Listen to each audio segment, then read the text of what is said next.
People, Deluded, I'm back again. Thank you very much for tuning in each and every time to my content. Now, you lot know me, young players, first team players, anything to do with Arsenal and occasionally stuff away from Arsenal. I pretty much spam your YouTube comments, your notifications or whatever it is you subscribers get in relation to my videos. If you ain't got that bell, make sure you turn on that bell, people. You lot see I got an unhealthy obsession with talking to you guys, Carl. For me anyways, it's like, I don't know, man, I like to talk about football. I find it amusing, therapeutic, and it's nice, man, because I have bad days like you lot, and a lot of the time when I'm having bad days, I see you lot's comments, you lot say some positive stuff, I see you lot's opinions, and I agree and disagree, but yeah, man, if nothing more, I really like the little football community we've got going with us DG Nation. And with that being said, people, I love you guys. Without you lot, wouldn't be here with 18 and last time I checked it was 18,500, so God knows what it is now. Obviously, fingers crossed before the end of the season, 20k. But with that being said, like I said, I appreciate your support, but we might as well go through some things I've seen in relation to Arsenal. Not something of nothing really. Retired and rehearsed subjects that you lot have scrutinised already. Me likewise. But we ain't got nothing more to do at least until Arsenal play Burnley. So yeah, man, let's crack on. First, let's start with the nonsense, man. And I mean, if you believe reports, Barcelona are going to sign Aubameyang, Rodrigo, and what's his face, Bernardo Fernandes now to loan him out to Valencia so they can get Rodrigo. That being said, in the last few minutes or whatever before I've come and made this vid, it looks like he's going to Man United, and he seems a goal-scoring midfielder and he looks a good player. Obviously, there's more to football than just names, but I think he's a good player, and United might have found someone levels to go in their midfield. And I don't know, maybe that convinces Pogba to stay. Fred's doing his thing. Pogba, Fred. When Pogba comes back from his injury, if he returns to United, and Fernandes, you could say, you know, you could have your opinions, but that's a dramatically better combination, United fans, I'm sure, would say, than what they've had. But we're going off topic. If you believe Barcelona, they're doing a madness. Their latest now is they would like to make a loan with an obligation to buy for Aubameyang ahead of Friday's deadline. Now, to be fair, this rumour has been persisting all window. Obviously, in the summer, again, whether it was legit or not, Barcelona and Madrid were linked with him. And I know Aubameyang's Aubameyang, but many people were saying in the summer, yo, if they bid 70 whatever million, let's keep it moving, sort of thing. We know his contract was you know, somewhat at the back during August, and now it's kind of at the forefront. Not exactly at the forefront because there's many other talking points, but the longer he doesn't sign a contract or we don't come to a resolution in Aubameyang's future, we're going to be, you know, scared and nervy with every rumour. Barcelona, obviously, Soares is injured. For me, if I'm Barcelona, I'm more looking to go for a younger number 9 through no fault of Aubameyang, but it don't make sense to bring in Aubameyang short term. For Aubameyang, it makes 100% sense to go Barca, but he's going to be there at two years or so. Obviously, he keeps himself in good health and whatnot, but time is not of the essence for him. So if he's not going to go there and he's not going to, you know, when he's not going to be levels like that, and you're not going to play him frequently, and, you know, you might sign some other people next summer or whatever, it doesn't make sense. Of course, Aubameyang is a brilliant player and he gives them good options. And for me, like I said, if this thing is legit, you go. You've seen him linked with PSG under the same conditions as well. Again, it could be something of nothing. If you want Aubameyang, if they really wanted Aubameyang, surely, right now, surely, I don't know the financial states of any of these clubs, but surely you've got however much Arsenal paid, 50 odd million or whatever, and you could potentially tempt Arsenal. Now, for me, of course, with his contract, if he walks on a free, I get it, people. We need to recoup some fees and whatnot. And I 100% agree with, if play as good as Aubameyang is, as much as I love him, he doesn't go right now mid-season, but there's a case to sell him in the summer. But on the other hand of that is it's different to Aaron Ramsey's case. But in the case of, you know, if we could somewhat use Aubameyang, if we could fix up as a club, bring in that midfielder and centre-half, give Arteta some real tools, the players continue to buy into what he wants to do, show some consistency. If we can fix up in other aspects, and we've got Aubameyang, and, you know, Aubameyang can just focus on being a goal scorer, and his goals can make the difference to get us top 4 for the following campaign, and you let him go for a free transfer, considering his statistics, the money we've paid, and the fact that we weren't in the Champions League and we were to get get it with him, that could be, you know, you let him go on a free. That could also tempt him to sign a new deal. I am starting to look at, I must admit, my stance is in relation to letting players go on free transfers is changing a bit, people. I still agree with the left of me, you know, players ain't deciding what they want to do, make money. But I am starting to listen to what other you know, this free transfer business. I'm not saying every player and just let Aubameyang walk through the door. I'm not saying that. I'm giving you like all my talking points. But let's move on from that. It's nonsense. We need to bring in a centre half, so we don't need to be bringing in a centre half and creating more holes in the side than there already is. When Aubameyang serves his suspension, he's one of the consistent players in this side, and he makes the difference. And for me, it's a pleasure to have him at this club. Moving away from all of that, though, people. Really should stop eating hella crumbs. But I really need to clean up before I leave. But moving forward, people. Apparently, according to Mauro Cesar, I assume he's a Brazilian-based journalist, Arsenal have reservations over whether Pablo Mari will be able to adapt to English football, and as a result are reluctant to include an obligation to buy clause. Now, again, with what looked like he was coming to the club, and it still looks, in my opinion, like he'll come, but it's hit a stag or whatever. People are going to, you know, twist stories and whatnot. Again, looking at it, one thing you can say about Arsenal for all their criticisms, there has to have been some encouragement that they'll get this deal over the line for them to, you're obviously catching man in Brazil and then people are tracking flights. There's got to have been some confidence in getting this done. Surely, whatever people say about Arsenal's chairmen and how we've been, surely if you're not convinced in a player, you're not going to go to South America and talk with who you need to talk to and get him to come and do all the other dealings that goes into a transfer. You're not going to do all of that, are you, if you're not convinced, really? It wouldn't make much sense, so I don't really buy into that. Apparently, though, according to another Brazilian-based publication, Pablo Mari was not present at his club's training centre as negotiations continue. Obviously, his club are now beginning pre-season.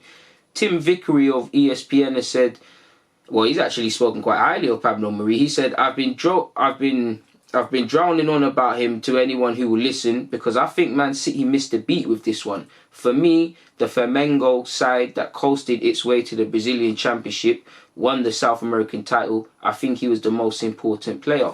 Fair enough, people, if that's what he wants to say. Again, people that are pre-in that side of football more often might say something different.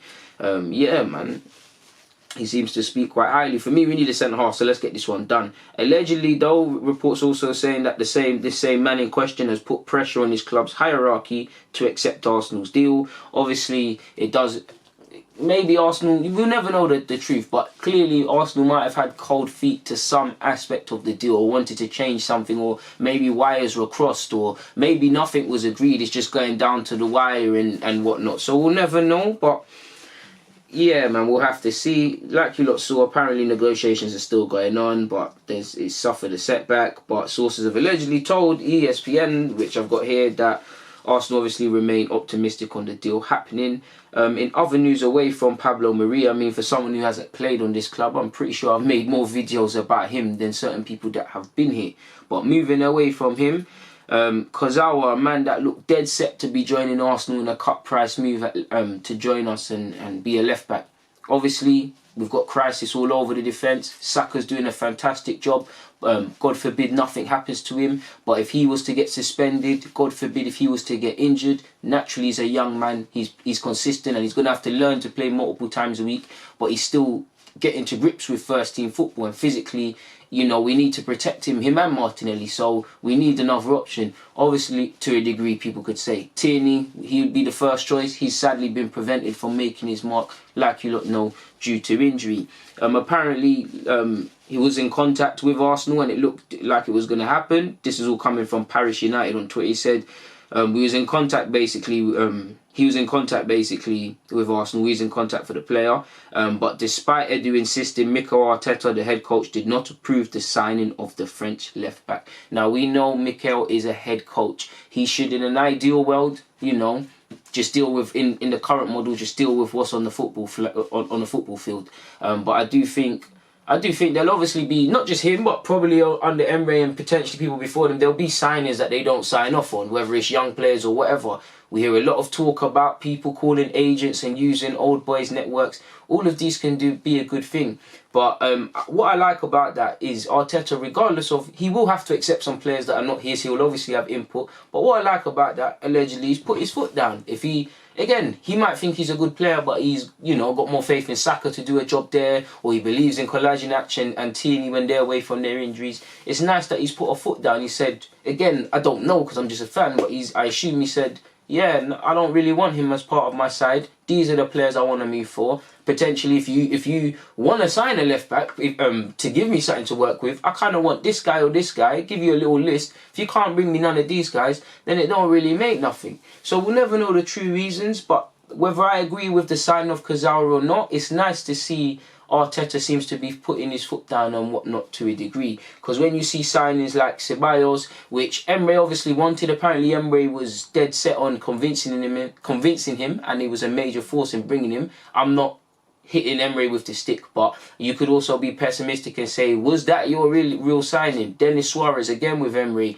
you can see the link with being his former player, but who's signing off on these things? Do you get what I'm saying, people? It can go two ways with signing players for the team, because Torreira wasn't actually wanted by Emre, and towards the end he started tweaking with Torreira, but when he was playing him in his normal role in his first year, no coincidence, he was alright. Guendouzi, whatever you say, weren't his player per se, and he's established himself fairly in the first team last season, been dropped out really now and has to earn his place back, but you get the point. I could go on. I think Leno weren't his signing allegedly. Leno's clearly a good keeper, so it can go both ways. It all depends the people signing off on these things, people. Like, I don't think Kurzawa is a bad signing, but I am, again, how much can I really see as a fan, but I am really looking at Edu and Raul Sanye and looking like, I'm not criticising them, but I want to see you lot earn your keep card. I'm gassed about Arteta. I think he can do good things at this club, but he needs to be backed with suitable targets, and we'll never know how far or how close we were to negotiations for, let's say, Pablo Mari, for example, because you say nobody knew until it became public knowledge that we was even trying to get this guy. But to the fans, and an honest fan like me in my bedroom doing this feed, I see a coach doing his thing and working what he's got, and above him, I'm seeing a club where, if we just believe reports, you've gone to Brazil and had some encouragement, you're bringing my man to the team, then he's flying back to Brazil and, the deadline's all Friday and that, what's going on sort of thing. Do you get it? Again, we don't know what really happens, because what's being said in the public and what truly happens is a different thing. And you would say with Arsenal, they have been kind of hoodwinking the media with Arteta coming to the club. With actually when Emre came to the club, I swear Emre, until late and he became it, weren't even the front runner. Obviously Pablo Mari, all these Sky Sports and things are writing about him now, but they was all screaming, we're going for this guy and that guy. And do you see what I'm saying, people? Even when we was linked with the Ukrainian lad and whatnot, people. So we'll have to see what happens in that regards, people. Off topic, Saliba is playing tonight. I don't have no access to that, so I'm going to pre the highlights when I can. Emil Smith-Rowe is starting for Huddersfield Town. We've got young Tyrese John-Jules in action again for Lincoln City. Who is Lincoln playing again? Portsmouth. Obviously, congratulations to James Olayinka, who's also gone out on loan to Northampton Town. Don't think I'm missing anyone else out. Ben Schaefer, admittedly, I don't know when his next game is, but he's obviously on loan at Doncaster. Quick little whiz round in case I've missed any rumours, people, because I've just clocked AC Milan are playing Torino, and I really want to watch that, so I'm going to have to rewind that, people. But anything to bring you lot vids. I knew I forgot something. Apparently, Arsenal are to line up a late £5 million offer for Southampton's Cedric Soares as Mikel Arteta aims to bolster the defence. Arsenal are prepared to pay £5 million plus bonuses for the 28-year-old, and I believe he's in the last few months of his contract. So it's carrying on a similar theme from Kurzawa, really. Cut price, you can say at right back with Bellerin's injuries. Maitland-Niles has turned a corner in that position, but is he, long term going to do that? Is he the guy you can similar to Saka at left back, where he's convincing, but is he going to be there? So it's literally the same kind of points as to signing Kurzawa, but on the right hand side sort of thing. I think he's an okay player. He's 28. We need depth. Admittedly, he's just alright. Like, I don't have too much opinion on the Southampton lad, but it's easy to write these rumours. And to be fair, for me, if I'm Arteta, I'll never know what he wants, but with it being Friday in a bit, and it's actually Tuesday evening, I'm screaming, listen, forget all of that. I need a centre half or two. I don't care what you got to do, but come the deadline, I need 2 centre halves. We got to forget all this, really and truly, people. It's all mad. I'm browsing through. I don't really see, apart from that, any new rumours per se. Let me check one last time. Oh, congratulations. Well, not really. I don't know the right word to say, but we're happy that Mustafi's injury allegedly isn't as bad as first thought. It's a sprain rather than any substantial damage. Obviously, he might have to sit out the Burnley game. I'd imagine he didn't train today, or he probably won't train the rest of the week. And again, I don't know, but I'd imagine it'll be all, aimed at putting down the swelling, keeping his foot in certain angles to not increase damage, and all these fancy physios and all of this in the swimming pools and sub-zero ice temperatures to recover. Being a footballer must be mad, because sometimes I watch the videos on YouTube, people, and I see the recovery session. I'm like, you lot are living a madness, like I'm seeing people come back from injuries. I can't remember the player, but he was like sitting on a chair, and it's like 2 people are massaging his legs. He's doing something with his hands, then he's doing some underwater stuff. It must be mad, but on a serious note, apparently the next 48 hours are decisive in relation to, the swelling going down. So obviously you can see realistically how long he's out for, but the initial diagnosis, based on what the Daily Mail is saying, and take whatever they say with a pinch of salt, is that it looks more positive. And regardless what you feel about Mustafi or I feel, you lot know me, I don't feel we can move forward with him. But from a human point of view, you want to see him improve. You've obviously got great sympathy for the mental battles he's been fighting. And this is a man's health. At base level, this is affecting how a man walks. This man's got a young family. He's got a young daughter, forgive me if I'm wrong. I might be going too deep, but it might affect, how he interacts with her. He might be not able to play with her and do all the father-daughter moments, that the things that truly mean anything in life, because of this injury. So this is a man's health. And obviously it's been a tough season mentally for the lad, regardless of what I believe about him, people. So you want to see him pattern that and do better, people. In fact, courtesy of Grujit AFC, it's a good Twitter account, people. I have to plug him. He's a good Twitter account. The guys I just said are all in loan. Olayinka starts. Saliba started against Monaco, like I've said. Olayinka's playing against Scunthorpe. Smith Rowe's playing against Hull. Be interested to see the position he takes up, because the coach there has said he'll use him as an 8 and a 10. And also recognise that he can play on the wing as well, people. So we'll see what happens in that regards. I've got to date to you, people. Martinelli's had some stuff to say, and he said, I intend to make my story with that Arsenal shirt. I want to repay everything the fans are doing for me and give them a lot of joy with goals and titles. Yes, my guy, but tears to my eye, man. We finally got a Brazilian hitter. But he said, it's my dream, not only mine, but my whole family. I know I have to keep going the same way I did before I got here. My mum and dad talk to me a lot, and they always leave me with my feet on the ground to keep fighting. That's what you want to hear. He knows he's got potential, but he's got a long way to realise that. He comes from humble beginnings. In the same way, he was not a nobody, because people knew he's on stuff. There wasn't expectations to him to go on to score 10 goals and do what he's doing right now for the club. And that's that humbleness. He knew, that humbleness in that, okay, cool, I'm confident in my abilities, but I'm going to be humble. I'm going to show you lot. And it's that same mentality. Right now, he's in the honeymoon period, not just in an Arsenal shirt, but in his career. He can't do anything wrong. He's the golden boy. People are not, I'm not saying he's playing good or bad, because clearly he's playing amazing, but people are not necessarily criticising every action, every pass he takes on a football field. Do you get it, people? Because let's go back to, and again, his youthful exuberance when he gave away that penalty against Liverpool. If he does that at 26, or if he becomes the player we believe he is, do you see what I'm saying? And as great as he is and as consistent, and he's a special player, you don't know, with football there comes a time with these young players that they face real adversity, real scrutiny, whether that's by form or question marks by the media. And I listen, the same media outlets, same people that are building these players up, are the same people that kill these people, and in a sense that call them overrated and things. At the end of the day, it's lovely to hear Martinelli's family. They've moved from Brazil with him. That's what he's got to do it for. He's got to do it for the fans. He's got to do it for the shirt. But he's got to never forget where he's come from. Never forget how them people raised him and things. And I don't think he will. He's played coy on his international future though, people, and obviously Ronaldinho, for any player, anyone that grew up in the ends, anyone that watched Ronaldinho will get gassed off his comments. But for a young Brazilian lad to hear a legend like Ronaldinho say that you potentially should get a call up, that's gonna sway you. Whether that's genuine from Ronaldinho or that's obviously he's of Italian descent, whether that's a bit to sway him and turn tables, we won't know. But the man himself has said, I have the option to play for Brazil or Italy. I don't have anything defined yet. I'm just doing my job at Arsenal. Now, quietly, he will know internally where he stands if he wants to play for Italy. Because as a Caribbean folk, do you get it, people? I'm born in England. My accent is English. But do you get it? Your family members, you feel every part. I feel every part Bayesian and Jamaican. So you have a difficult choice to make. He's from Brazil. Only known until he's moved right now is Brazil. But I don't know how deep the Italian ancestry in his family runs. If it's a thing where his dad or his grandparents are the most Italian man you can get in the village, then he might have a difficult decision. Brazil, obviously, I'm not even Brazilian and I would love to play for Brazil. Obviously, us Jamaicans love Brazil.